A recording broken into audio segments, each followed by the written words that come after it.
Idala ang lambang saro sa Diyos. Igiya ang lambang saro sa Diyos. Ilid ang lambang saro kay Jesus. Ilang mga Kristiyano, ini ang hamon sa to, dahil hunta ang lambang saro kay Jesus. Ang satong mga tatayamon na maparani sa iba kay Jesus. Ang satuyang mga gawi-gawi, maski simple, ordinaryo sadit, mga gawi na madlani sa iba sa Diyos. Ang satuyang pakirelasyon sa iba, ang pagtrato ta sa iba, magdaya sa inda kay Jesus. Mga tugang, kada na beses, imbis na magsabot, mas pasil magusga. Mag-ako, mas pasil magsabi, humari ka na. Di ka na kaipuhan.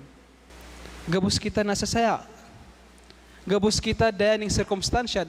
Daya kang mga longing tang ini and desires ta sa buhay ta, napapasaya kita.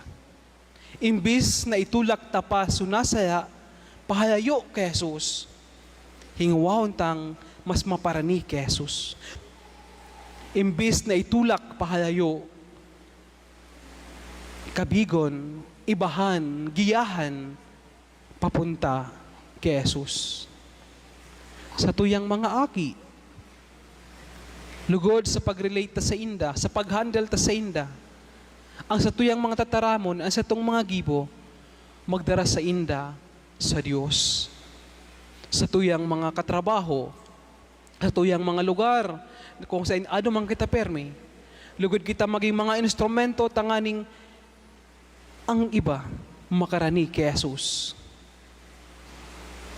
Sa tuyang ulo na pagkabuhay, magigitang mga giya, magigitang mga instrumento, tanganing ang lambang saro, dahon kay Jesus.